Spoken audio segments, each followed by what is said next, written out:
Deus. Você pode repetir comigo o propósito da palavra de Deus.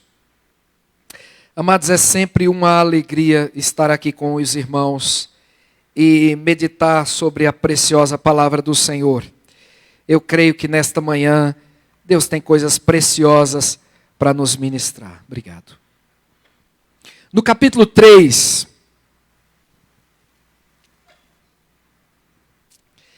esta é a última carta, a última epístola escrita pelo apóstolo Paulo antes da sua morte. É uma das epístolas bíblicas com mais emoção. É uma das epístolas bíblicas com mais apelo à fé. E nós estamos num mês de proclamar que as nossas famílias serão firmadas na palavra de Deus. E o Senhor me trouxe essa palavra essa semana. Orando, Deus aqueceu meu coração sobre essas verdades. Paulo está em sua segunda prisão em Roma. A primeira prisão de Paulo, você pode ler lá em Atos no capítulo 28, você vai ver que Paulo está preso como um cidadão romano. E em Roma, na sua primeira prisão, ele está numa casa própria, alugada. Ele tem liberdade de receber pessoas, de pregar para as pessoas. Ele foi preso por causa de uma falsa acusação dos judeus. E Roma está dando proteção a Paulo como um cidadão romano. E naquela prisão ele tem contato com muitos judeus e romanos e prega o evangelho de uma forma linda. Os estudiosos dizem que Paulo foi libertado daquela primeira prisão em Roma e ele consegue atingir o ponto mais longe do ocidente até então conhecido, que era a Espanha. Paulo era um missionário por excelência, um homem de Deus, pregador do evangelho incansável. Mas em 64 depois de Cristo, Nero é imperador de Roma e pelo seu comportamento megalomaníaco, Nero incendeia Roma, porque ele queria, na verdade, reconstruir Roma ainda mais bela. Dos 14 bairros existentes na Roma daquela época, 10 bairros ficaram completamente carbonizados pelo fogo. Nero se vestiu como um artista e num lugar alto da cidade assistiu a cidade inteira pegando fogo. Dos 4 bairros restantes, a maioria dos que moravam nestes bairros eram judeus e cristãos. E foi um perfeito álibi para Nero dizer: quem incendiou Roma foram os judeus e os cristãos. E começou a mais sangrenta história de perseguição aos cristãos em 64 depois de Cristo.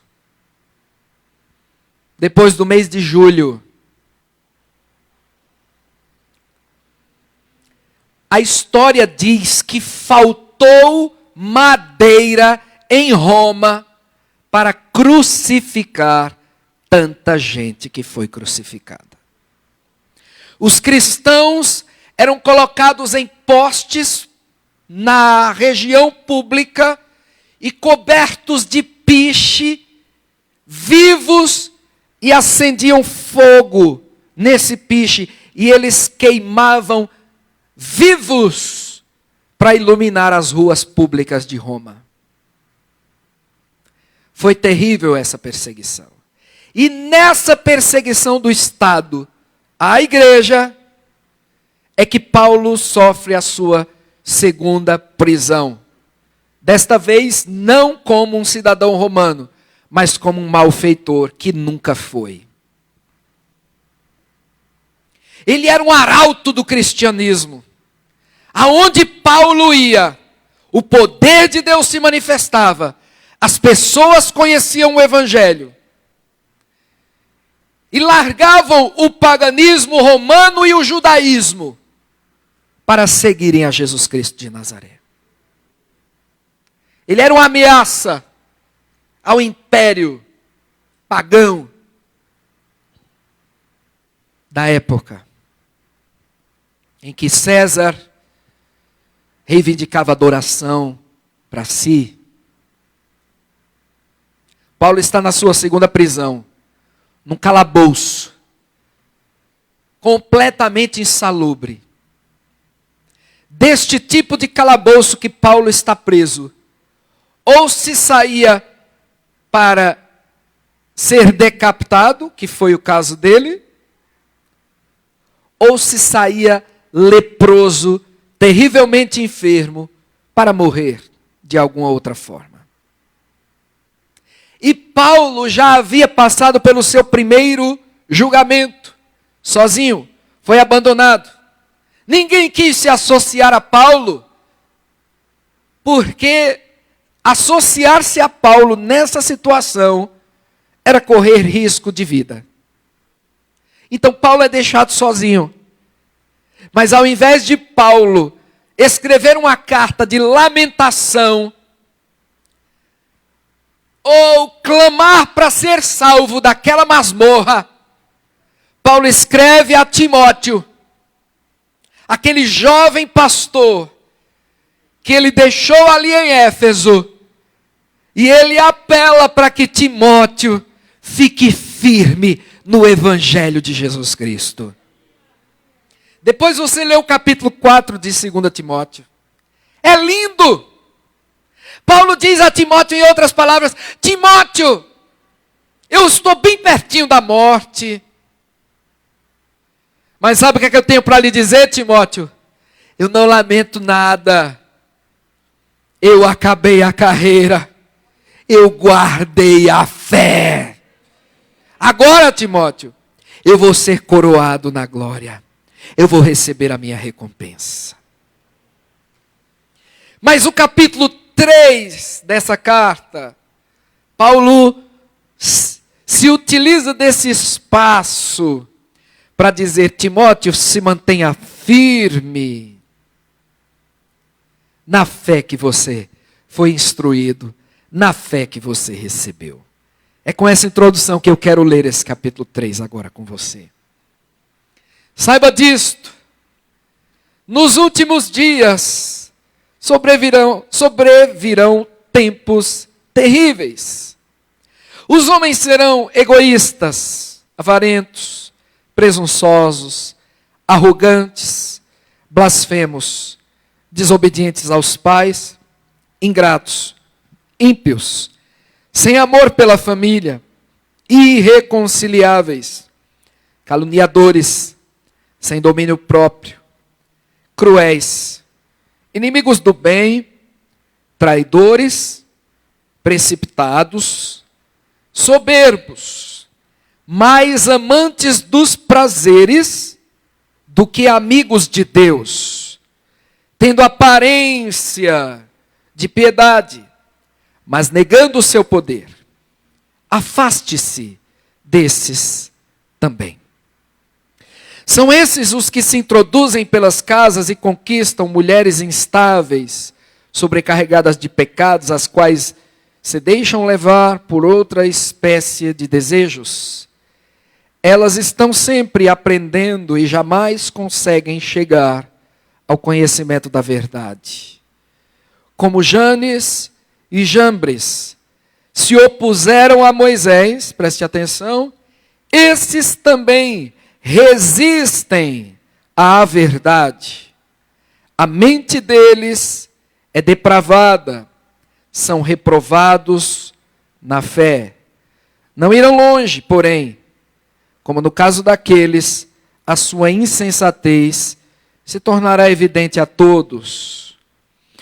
Mas você tem seguido de perto meu ensino, e a minha conduta, e o meu propósito, e a minha fé, e a minha paciência, o meu amor, a minha perseverança, as perseguições e os sofrimentos que enfrentei, coisas que me aconteceram em Antioquia, Icônio e Listra.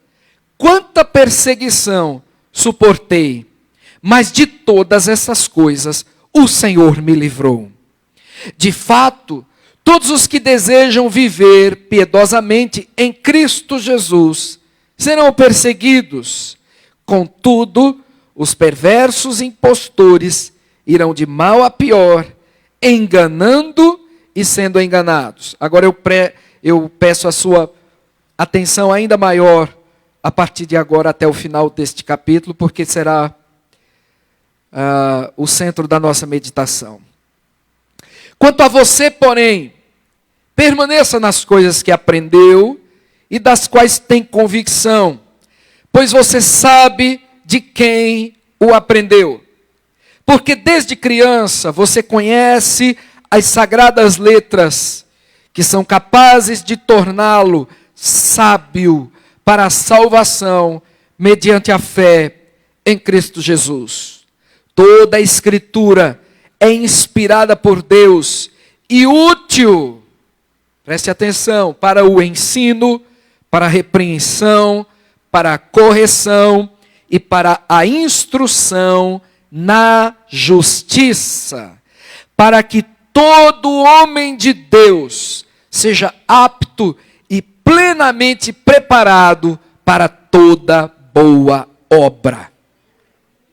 Gente, essas palavras estão fluindo de um presidiário, esquecido, idoso e certamente doente, injustiçado.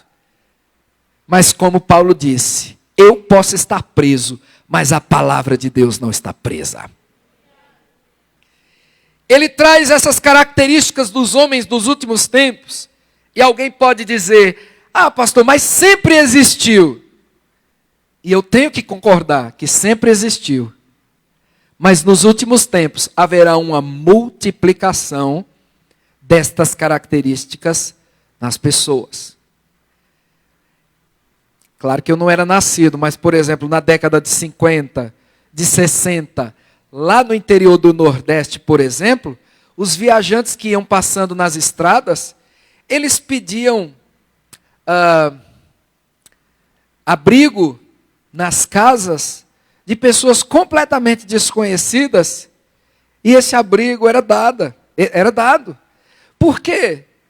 Contava-se raramente do acontecimento de algum roubo, assassinato, morte, prostituição, esse tipo de coisa. Porque havia uma cultura, ainda que religiosa, mas haviam valores nas pessoas. Valores estes que foram sendo esquecidos e deixados de lado cada dia mais. Irmãos, por mais bem intencionados que nós sejamos, como é difícil hoje confiar num desconhecido, não é verdade? Às vezes até mesmo nos conhecidos a gente fica com o pé atrás. Por quê? Porque há uma depravação, há uma corrupção generalizada. E quem são aquelas pessoas que a gente pode utilizar aquele ditado popular e dizer assim, por essa pessoa eu ponho a mão no fogo? Não é? Não é bem raro isso hoje? Por quê? Porque a maldade vai se multiplicando. Então, nesta época, Timóteo já está no meio de pessoas assim, e Paulo diz, olha, Timóteo, não venda os seus valores, não venda a sua fé. Se for necessário, afaste-se destas pessoas. E Paulo não quer dizer que Timóteo tinha que criar um gueto, uma tribo, e ficar isolado, mas não ser influenciado pelo espírito da época. E Paulo vai falar de falsos mestres que entram nas casas de pessoas vulneráveis para enganar. Mas também diz que eles são enganados por causa do seu próprio engano.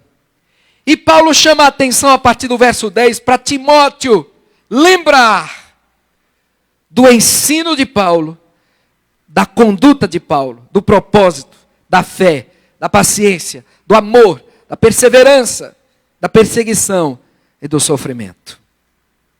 E no verso 14, que é onde quero concentrar essa meditação, Paulo diz: permaneça nas coisas que você aprendeu. Permaneça nas coisas que você aprendeu. Irmãos, uma das coisas mais difíceis de encontrar nas pessoas é a característica da perseverança naquilo que é bom. Porque começamos a fazer algo que é bom para a nossa vida.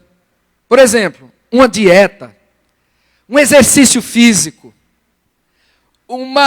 a hora correta de dormir. Estou falando aqui de coisas bem corriqueiras que trazem benefícios ao nosso corpo físico e ao nosso psicológico.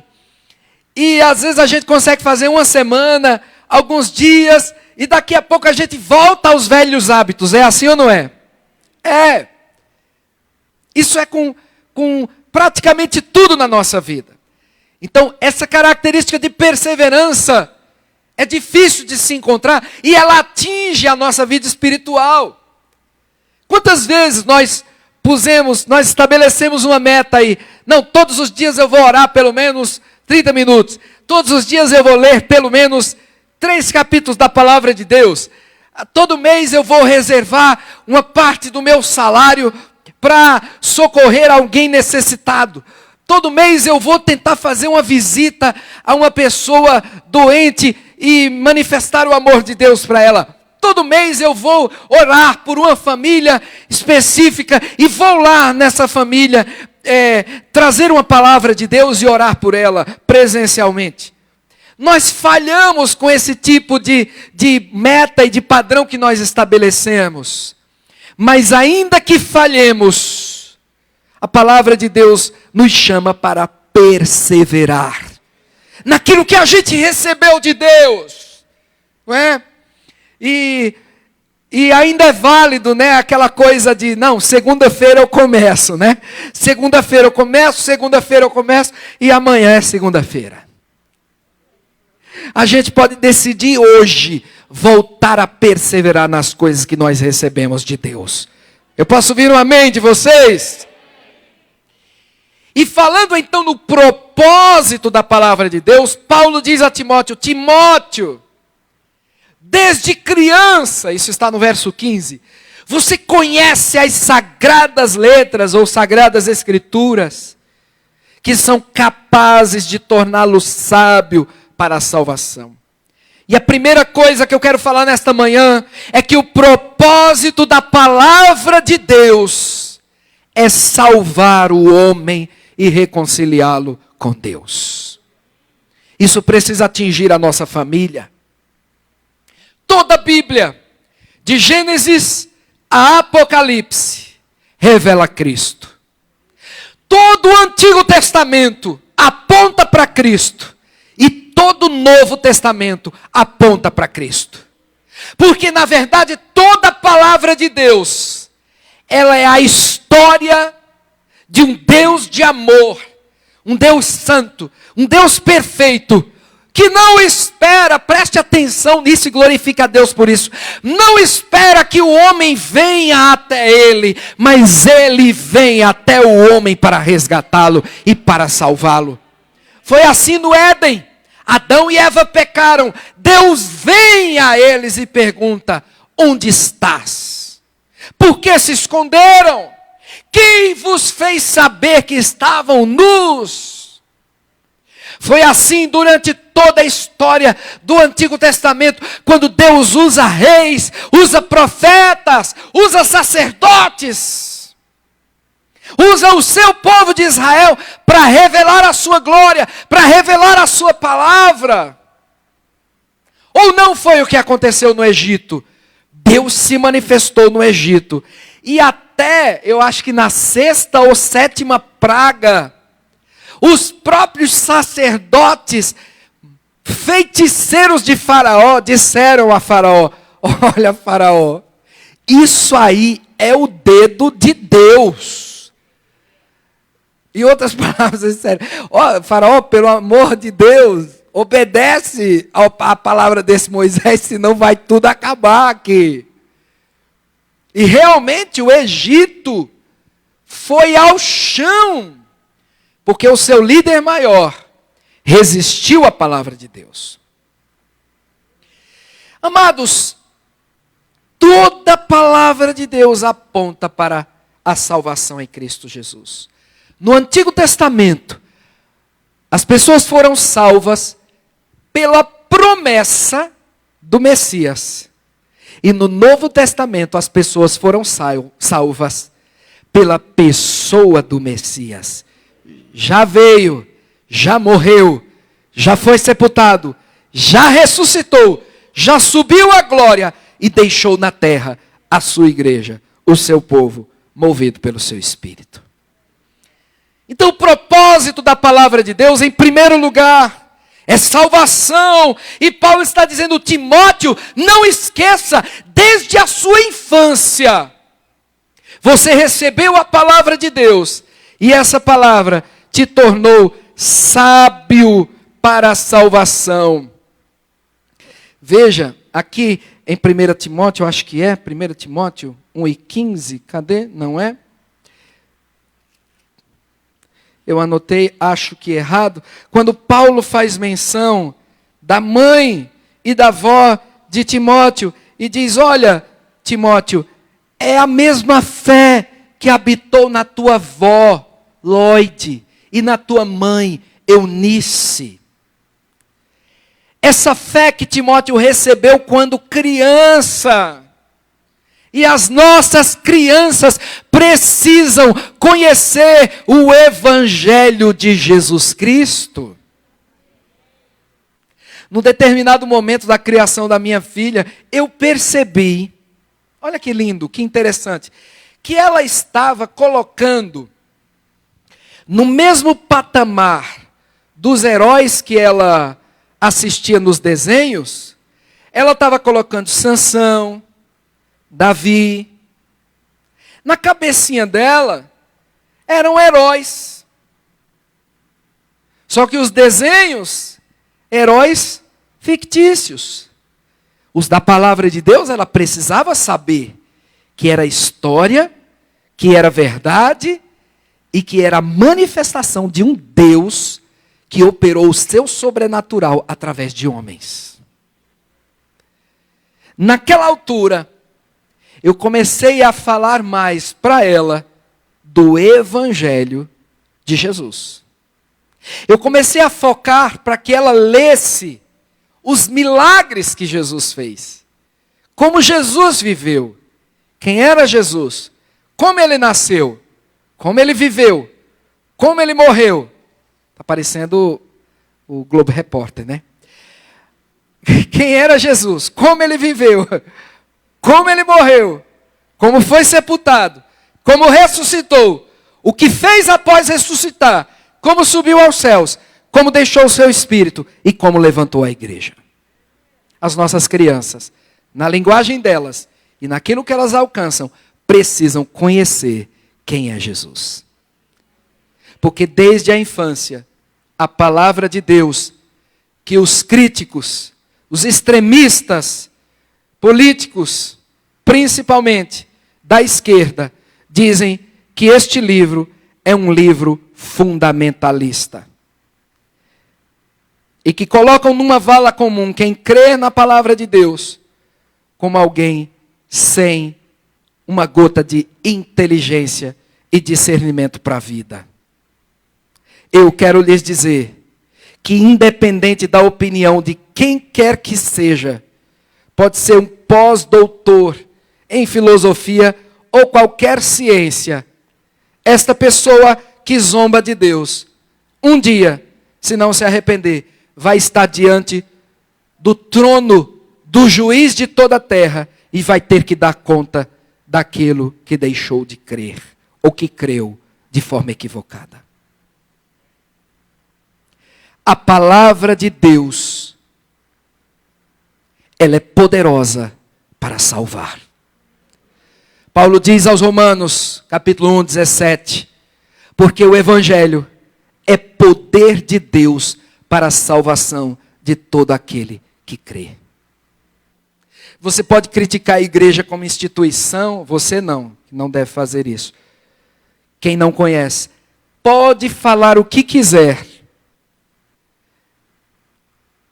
Já fizeram muitas coisas distorcidas a partir do Evangelho de Jesus Cristo. Mas isso não muda o fato de que o Evangelho de Jesus Cristo é a boa notícia para a salvação de todo aquele que crê. E o Evangelho precisa ser pregado, ainda que o tenham associado a uma religião falha. Ele continua sendo o poder de Deus que resgata o homem do inferno. Mas pastor, dizem isso. Não importa. O nosso papel é pregar. Quem vai convencer o homem do pecado, da justiça e do juízo é o próprio Deus através do Espírito Santo. Eu preciso dizer que todos esses que estão aqui reunidos e também online, que dizem amém, aleluia e glória a Deus, um dia não creram, mas também um dia foram convencidos pelo Espírito Santo. E quando foram convencidos, passaram a crer. Então, se este milagre aconteceu comigo, ele vai acontecer com muitos outros que Deus chamar. Timóteo, persevera, porque você recebeu essa palavra desde criança. E essa palavra te fez sábio para a salvação. Em segundo lugar, Paulo diz: toda a Escritura é inspirada por Deus e útil para o ensino. A teologia liberal, a partir de uma análise crítica da Bíblia, quando na Europa começou-se a definir que uma coisa só poderia ser verdadeira se ela tão somente pudesse ser provada cientificamente. O racionalismo, o iluminismo, que não deixaram de ter suas contribuições, trouxeram essa terrível carga de distorção da fé na palavra de Deus. E aí vai, Gênesis é um mito, o dilúvio é um mito, o mar vermelho se abrir é um mito. E quando você começa a dar descrédito à palavra de Deus em alguns pontos, que você não entende e não pode explicar, porque na verdade a palavra de Deus é sobrenatural e Deus é sobrenatural, e importa que aquele que se achegue a Deus se achegue com fé. Nesse ponto você não pode mais determinar o que é verdadeiro e o que é falso. Quem vai determinar? O que lhe incomoda e você não sabe explicar é falso. O que você consegue explicar e distorcer através da sua mente humana é verdadeiro. Olha que risco. O pai da teologia liberal é Satanás. Lá em Gênesis 3 ele está dizendo a Eva: não é bem assim. Ah, Deus disse que vocês vão morrer. Não vão não. Deus não quis dizer isso. Amados, na minha época ainda de adolescência, a gente escrevia cartas. E mandava pelos correios. Hoje a gente escreve mais mensagens, até o e-mail está ficando de lado. Quando você escreve algo, preste muita atenção na pergunta reflexiva que eu vou fazer com você. Quando você escreve algo e recebe o retorno de alguém, e você que escreveu percebe que essa pessoa não compreendeu o sentido pelo qual você foi motivado a escrever, o que é que você faz? Você corrige. Você diz o quê? Olha, não foi isso que eu quis dizer. Eu quis dizer isso, isso e isso. Então, os filósofos, os cientistas, historiadores, querem ler a Bíblia e interpretá-la conforme o seu bel prazer. A Bíblia foi escrita por milênios, por mais de 40 autores diferentes, mas toda ela foi inspirada por Deus. E quando você estuda a Bíblia com honestidade e fé, você alcança a revelação de Deus progressiva. Esse é um livro vivo.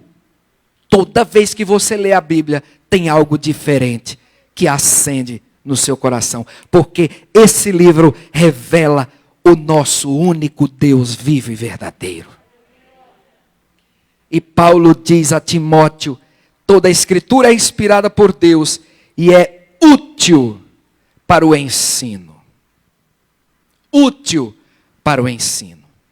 Eu queria que, mesmo deixando aberto aí em 2 Timóteo 3, você fosse comigo um versozinho lá de Mateus 28, por favor. Mateus 28.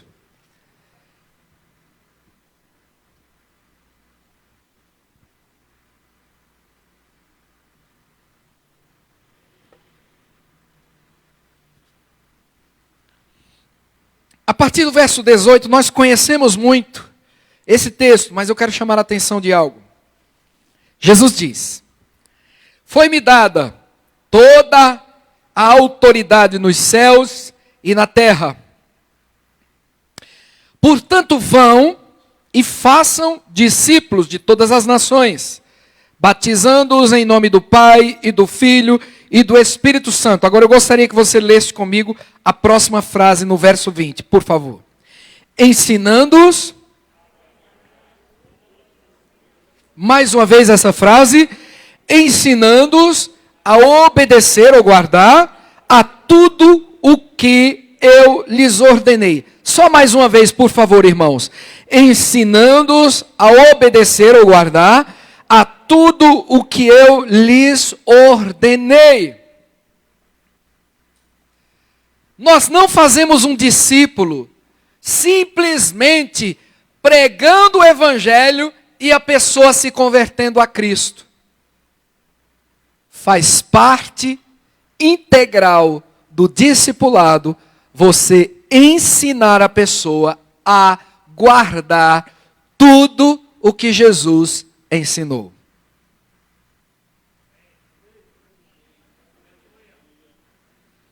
Esse é o meu papel com essa igreja. Antes, quando falava, fazei discípulos, a minha cabeça era evangelizar. Hoje, quando diz a palavra, fazei discípulos, a minha cabeça é evangelizar e ensinar a guardar todas as coisas que Jesus ordenou. Agora, irmãos, vamos fazer aqui uma reflexão honesta. Nós realmente sabemos tudo o que Jesus mandou guardar e obedecer? Quem aqui é discípulo de Jesus Cristo? Se somos discípulos dele, a nossa vida, preste atenção, precisa ser devotada a extrair do evangelho dele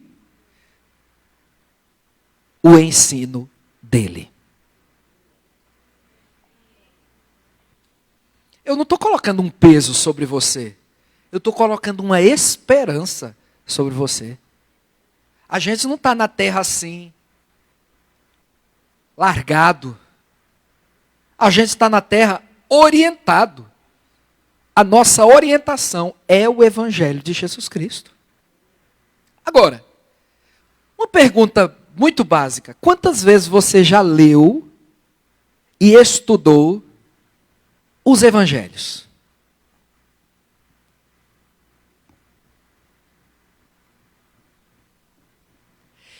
Isso precisa ser o nosso dia a dia. Ou já não aconteceu de você estar meio frio numa área da vida?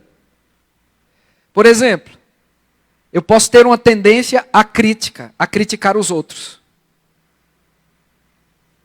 Toda vez que eu passo em Mateus 7, minha boca fica menor. E minha língua encurta mais um pouquinho. Mas isso só acontece toda vez que eu passo lá, em Mateus 7. Quem é que já teve dificuldade de perdoar alguém? Eu já tive, várias vezes. Só que todas as vezes que eu passo em Mateus 6, eu me sinto encorajado, para não dizer ordenado, a perdoar. Toda vez que eu estou mais frio de repartir o que é meu com outra pessoa, e passo por Mateus 5, eu me sinto mais encorajado. Aqui, se eu tiver 2 túnicas, eu dou uma. Se alguém me bater numa face, eu dou a outra. Não é com muita alegria, não. Mas Jesus não disse, se você tiver alegria e prazer de fazer isso, faça. Não, ele disse, faça. Sábado passado eu fiz uma live com os jovens da Insegec de Macaé. Ficou lá na rede nacional, no Instagram. E alguém mandou uma pergunta. Pastor, é para ler a Bíblia mesmo sem vontade? Deus se agrada? E eu devolvi a pergunta. Você é funcionário? CLT? Você já foi trabalhar numa segunda-feira de manhã sem vontade? Seu patrão reclamou porque estava sem vontade? Você cumpriu um compromisso. Seu compromisso e a aliança com Deus é mais forte do que aquela carteirinha azul, que é a sua carteira de trabalho. Deus não perguntou se a gente vai estar afim ou não está afim. Deus disse que nós precisamos perseverar. É o que se faz, né, como adulto. Quando você é criança, adolescente, você tenta fazer o que você quer e o que você gosta. Quando você é adulto, amadurece, você tem prazer em cumprir suas responsabilidades. Tem prazer em cumprir uma agenda que você sabe que é produtiva, que é correta, ainda que você não tenha muito prazer naquilo. Até porque é essa conversa fiada de que você tem que encontrar aquela coisa pela qual você se apaixona e trabalhe pelo resto da vida. Eu preciso dizer que você deve, mas em todos os ofícios tem os seus ossos. Em todas as profissões, em todas as ocupações, tem imensas dificuldades que você tem que aprender a superar. E é a vida. A vida não é uma coisa linear. Sai do ponto A, chega no ponto B, sem nenhuma intercorrência. A vida às vezes é uma montanha russa de emoções e a gente vai tendo que amadurecer e lidar com as situações boas e com as situações difíceis, sempre com o coração firmado em Deus. Desenvolvendo a maturidade, a inteligência emocional, seja o que for, mas uma fé viva em Deus. Vou voltar aqui para 2 Timóteo para finalizar. Então, em primeiro lugar, Paulo diz, as Escrituras inspiradas por Deus são poderosas para trazer salvação, são poderosas para ensinar. E em terceiro lugar, Paulo diz que as Escrituras também são poderosas e úteis para repreender. Há um movimento no meio dos evangélicos, principalmente, que rechaça todo e qualquer ensino que repreenda o pecado. Eu não estou defendendo aqui sermos autoritários e ferirmos as pessoas. Mas se você, preste atenção, estuda e se debruça sobre o Evangelho de Jesus Cristo, você vai ver um Jesus. Jesus não é amor? Deus é amor? Jesus é a máxima expressão do amor. Ele repreendeu pecados e pecadores. Ele repreendeu condutas erradas. E se eu quero tudo que Jesus ensinou, e se Jesus diz, vão, façam discípulos, e ensine-os a guardar todas as coisas que eu vos ensinei, eu preciso saber que um dos propósitos da palavra de Deus é repreender. A nossa geração tem verdadeira ojeriza de regras, limites, leis, repreensões. A falsa psicologia, eu digo falsa porque a boa psicologia é uma ciência responsável e ensina, por exemplo, que pais e mães, uma das coisas mais úteis que pai e mãe faz em casa é colocar limites. Você tem uma criancinha, tem uma escadaria na casa. Você põe um portãozinho, você impede a criança de passar daquele limite, porque aquele limite é o quê? Perigoso. Uma sociedade precisa de limites. Seres humanos precisam de limites. Quando eu falo de limites, eu lembro, por exemplo, de homens que violentam mulheres. Se estes homens não tivessem limites legais, dispositivos de leis que refreassem suas más atitudes, onde era que nós estaríamos? Nós precisamos de leis, nós precisamos de limites.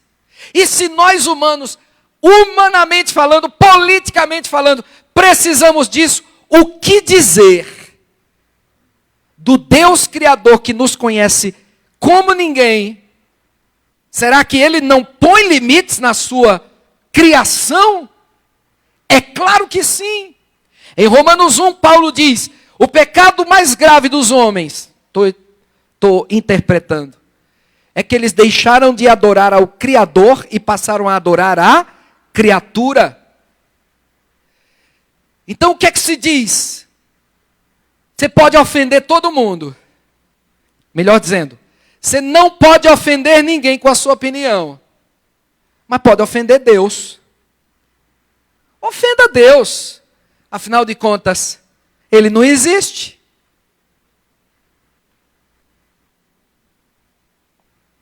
E Paulo diz, Timóteo, fica na palavra, persevera, porque ela é útil para o ensino. Ela é útil para a repreensão. Em quarto lugar, Paulo diz que ela é útil para correção.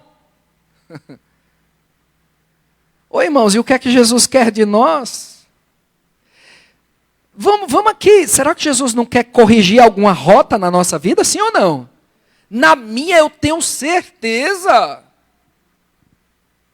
O pastor, isso não tem fim, não? Não.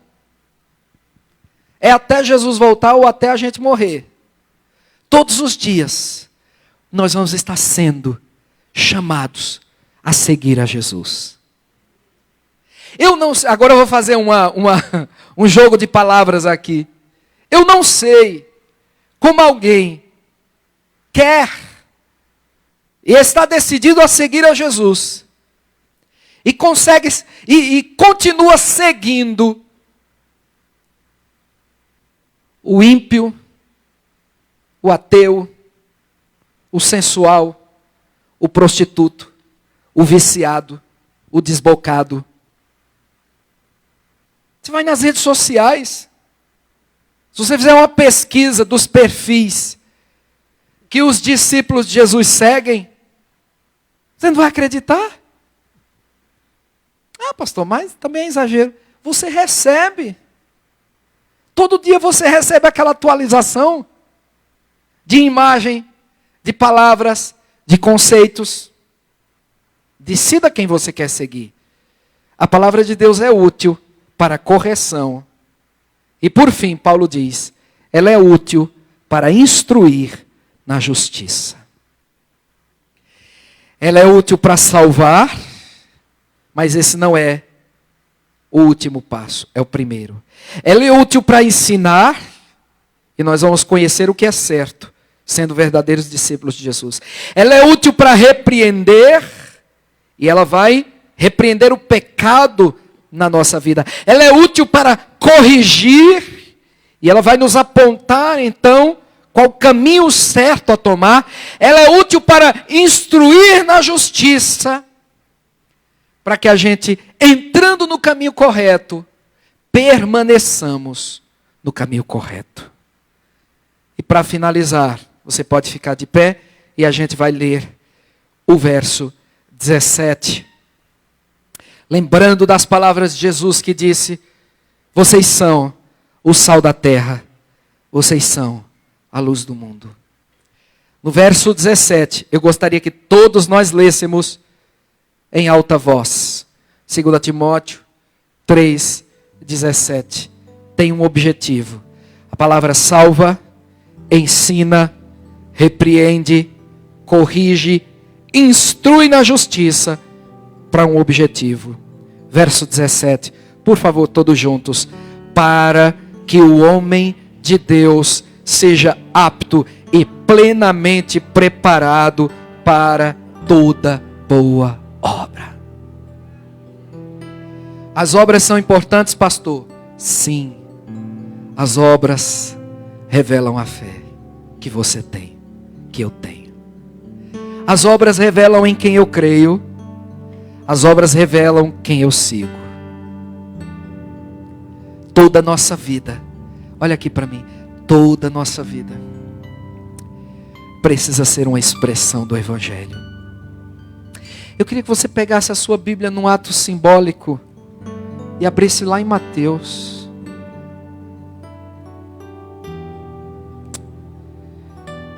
Oh, irmãos, vamos aprender de Jesus.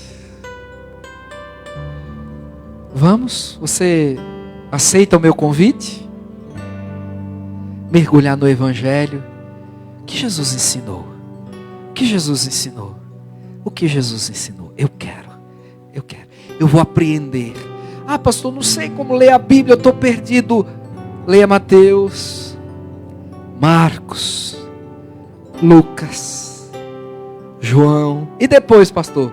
Mateus, Marcos, Lucas, João. Já li, pastor. Então dá uma lida nas cartas apostólicas. Leu? Li. Agora volta para Mateus, Marcos, Lucas, João. Porque é o Evangelho de Jesus Cristo. E ele precisa ser vivido por nós. Amém? Nenhum de nós pode bater no peito e dizer: ah não, isso aí eu já vi. Todos nós precisamos crescer. Se você puder fazer essa simbologia comigo, abrace a sua Bíblia. Ela é o presente de Deus para nós. Já pensou numa cultura em que as coisas nem eram tão registradas em livros? Que dificuldade, né? Aqueles papiros, aqueles pergaminhos. Você imagina o que era uma carta de Paulo ter que ser copiada, transcrita.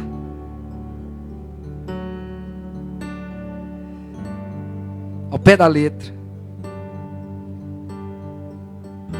Deus guardou a sua palavra pelos séculos, dos séculos, dos séculos, dos séculos, até que essa palavra chegou a nós.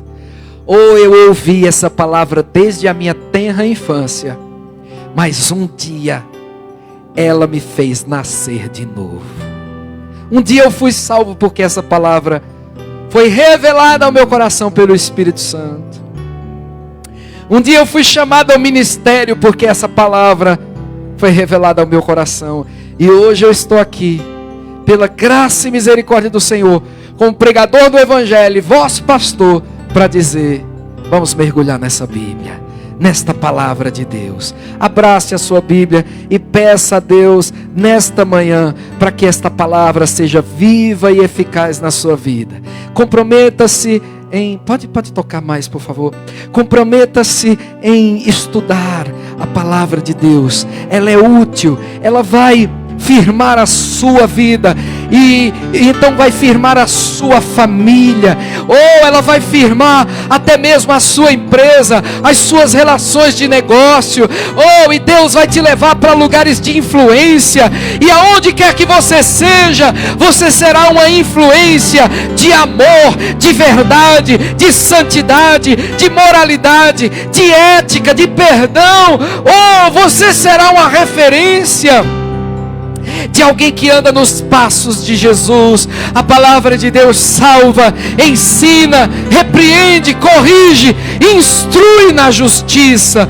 E nós queremos, Senhor, nesta manhã, firmar o nosso compromisso de continuar perseverando na Tua palavra, assim como o apóstolo Paulo requereu de Timóteo. Nós também queremos, Senhor, nesta manhã, nos comprometer em estar firmados em Tua palavra e não esquecer os Teus princípios, os Teus ensinos. Cristo Jesus, abre os nossos olhos, dá-nos espírito de revelação, ilumina os olhos do nosso coração, para que ao estudar a Tua palavra, possamos aprender, meu Deus, e apreender em nossos corações a Tua lei, a Tua palavra, os Teus princípios, e seguir ao Senhor Jesus. Jesus, o Senhor disse: vós sois o sal da terra. E o sal significa dizer que nós impedimos a sociedade de apodrecer, e isso é fato. Ao falarmos a palavra, ao sermos uma referência daquilo que é bom para a humanidade, não só para quem é cristão, mas o Deus Criador de toda a humanidade tem suas leis para a humanidade que Ele mesmo criou, e toda a lei de Deus é boa. E nós somos estes canais na terra para revelar a lei e a palavra do Senhor. E isso impede, através de tantas coisas, que toda uma sociedade, toda uma nação, cidades apodreçam distantes de Deus. Mas Ele também disse que nós seríamos luz neste mundo. O pecado é cometido nas trevas, o pecado é cometido às escuras, e todo aquele que quer continuar no erro deseja apagar a luz da igreja, apagar a luz da palavra. Mas Jesus prometeu: eu edificarei a minha igreja, e as portas do inferno não prevalecerão contra ela. A igreja pode sofrer preconceito e todo tipo de perseguição, mas enquanto ela estiver na terra, ela é a voz de Deus, ela carrega o poder de Deus, e ainda imperfeita, ela tem o evangelho em seus lábios, que é poderoso para salvar. Aleluia. Pai, usa cada um de nós em nossos contextos de família, principalmente. A Tua palavra diz que nós precisamos primeiro fazer bem aos domésticos da fé. Usa-nos na nossa família, usa-nos nesta igreja local, usa-nos na sociedade, usa-nos nos nossos ambientes de trabalho, de estudo, vizinhança, seja onde for, de parentes distantes. Usa-nos por inteiro, Senhor, revelando um caráter, uma vida de quem segue verdadeiramente ao Senhor Jesus. Aleluia, aleluia. Levante as suas mãos e consagre-se a Ele mais uma vez. Aleluia. Consagre seus dias, consagre sua história, consagre seu coração, consagre a sua família, consagre-se a tomar tempo com a palavra de Deus, a tomar tempo com Jesus Cristo, a tomar tempo de oração, para ser um verdadeiro discípulo de Cristo, para revelar sua glória, seu amor, seu perdão, sua palavra a todos a quantos Deus desejar te enviar, em nome de Jesus. Amém e amém e amém. Aleluia, aleluia, aleluia, aleluia. Obrigado, Senhor Jesus. Aleluia, aleluia. Glória a Deus. Amém, queridos. Estejamos todos ligados em toda a programação que temos. Está chegando também a nossa festa dos tabernáculos, e vai ser linda, vai ser tremenda. Continue nas nossas salas de oração pelo Zoom. continue ligado com tudo aquilo que a gente está fazendo no ministério nesses dias, e certamente toda a contribuição do Senhor vai fluir sobre a sua vida, em nome de Jesus. Amém? Levante uma das suas mãos. Pai, eu abençoo o teu povo, como ordenaste na tua palavra, e eu declaro que a graça maravilhosa do nosso Senhor e Salvador Jesus Cristo, que o amor de Deus, o nosso Pai bendito e eterno, que as doces consolações do Santo Espírito de Deus montem guarda e repousem sobre todo o teu povo, e que Yahvé, o Deus eterno, te abençoe e te guarde, que Yahvé faça resplandecer o seu rosto sobre ti e tenha misericórdia de ti, que Yahvé sobre ti levante o seu rosto e te dê Shalom, a paz, a prosperidade, a plenitude, a saúde e o bem-estar em todas as áreas da tua vida, hoje e sempre. Amém e amém e amém. Glória a Deus. Amo vocês, igreja. Deus abençoe.